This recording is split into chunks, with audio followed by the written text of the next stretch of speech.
YouTube? PJ here, this Dog Pound 24/7. Thanks for tuning in to the channel. If you're new to the channel, please go ahead and hit that subscribe and hit that like, and please hit that notification bell. And people, first and foremost, as I always do, I want to thank all my subscribers and viewers for their loyalty and dedication to the channel. You guys have been awesome. You guys have been superb. I truly, truly appreciate it, because if it was not for you guys, I wouldn't be rocking this channel. So thank you. Also, if you want to make any donations to the channel, please go and visit paypal.com and use the address that's listed below and make any donations, and it's truly, truly appreciated. So let's get right into this, people. Let's break these top 5 things down.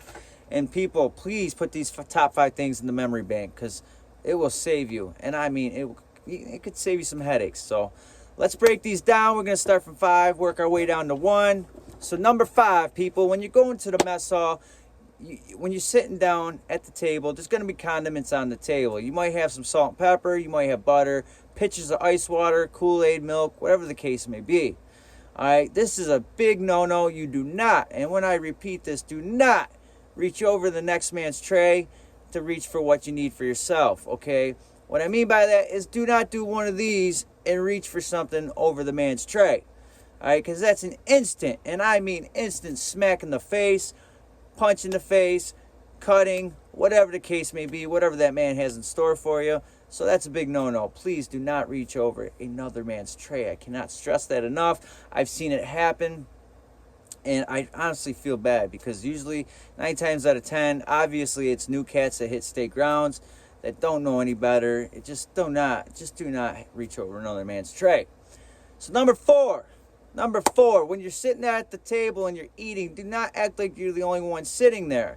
Please do not do one of these with both arms up on the table eating your food, because people, you got a man on each side of you, you know, and you're already like this, sitting at it. They're like high school tables, okay? You know the high school cafeteria tables. That's exactly what it is in most mess halls.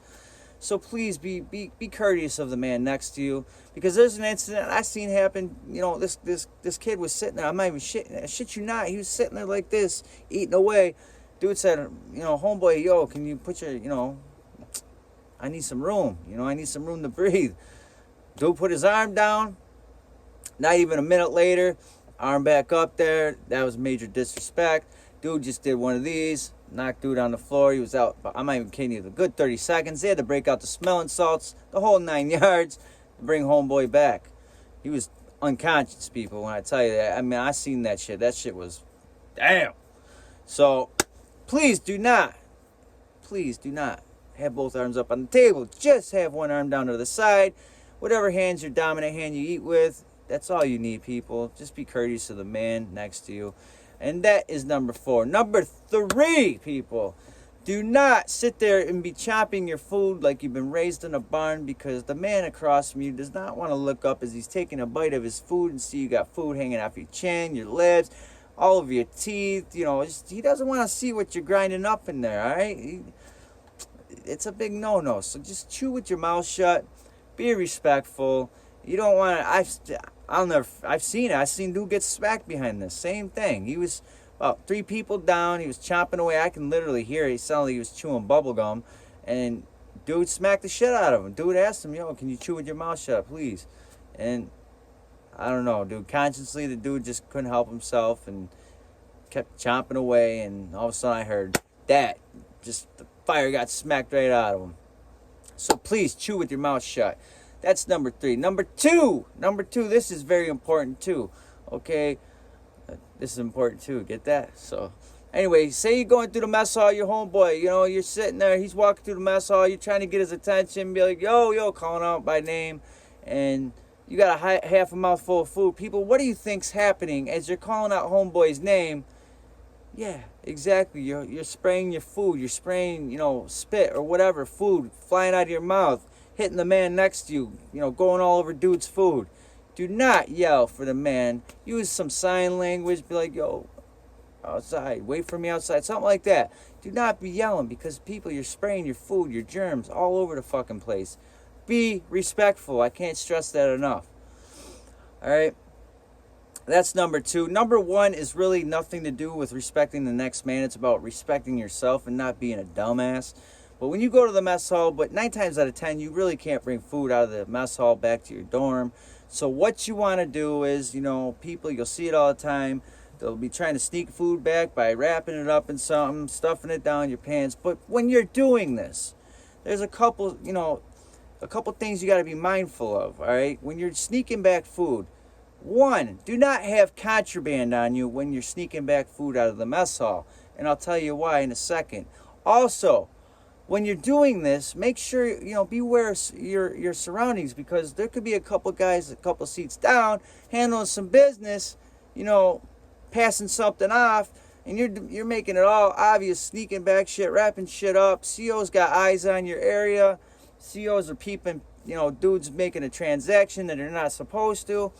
That's risk, you know, them leaving the mess hall, getting put on the wall, and whatever they just did is just going to be not good. So be aware of your surroundings. Also, back to dumbass that was doing this. He literally had 4 quarters of weed on him, and he was sneaking food out of the mess hall. That's a big no-no, people. You do not want to be sneaking food out of the mess hall if you have contraband on you. Any contraband. It could be anywhere from a banger to food or to drugs. You just don't want to have zilch. No contraband when you're sneaking food out. All right? Because seen it. Dude had 4 quarters on him. All right? Quarters in prison are not like street quarters, mind you. Quarters in prison are, you know, like little chapstick caps packed with weed. That's a jail quarter. So he had 4 of those on him. Dumbass had him right in his pocket. He got put on the wall because CO peeped him, you know, wrapping it up, sticking it in the tube sock, putting it down his pants. He peeped the whole thing. Got put on the wall.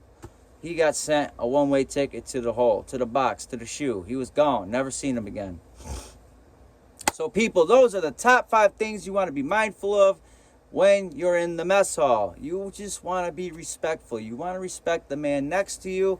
You want to just be aware of your surroundings. You don't want to be yelling for people. You just want to be under the radar when you're in there, because 9 times out of 10, there's about 5, 6, 7, 8 COs in the mess hall. They're watching everybody, okay? They might not look like they're paying any mind to you, but that is their job, okay? You want to just be mindful. Just be mindful. Make sure there's nothing going on around you if you're trying to sneak shit out, so there's not eyes on the area, you know? So, and just respect the people that's around you. Have some courtesy. Get to the mess hall, eat your grub, and get the fuck out. All right? That's plain and simple. So take them top 5 things, put them inside the memory bank. If you plan on, you know, going to do a bit or whatever, and, you know, you're going to be new to the prison system, those are 5 things that could save you a headache. Those are 5 things that could save you from getting cut, stabbed, or whatever this person has in store, okay? If you're not a fighter, okay, you definitely want to be mindful, because people, you disrespect the man in the mess hall, I can almost guarantee you guys will be throwing hands, or he's just going to end up smacking the shit out of you. So I hope somebody takes this into account and just abides by these if they have to go do some time. And people, if you have a loved one that's incarcerated, about to go upstate, and, you know, they're not even watching this, bring it to their attention about this. Because if I can save somebody from getting hurt in prison or losing their life or getting whatever, I've done my job. All right? So, people, I'm going to end with that. If you already haven't, people, please subscribe to the channel by hitting that button and smash that like and hit that notification bell. Also, people, you know how I end. I hope everybody's staying free, safe, and corona-free. Until next time, see ya!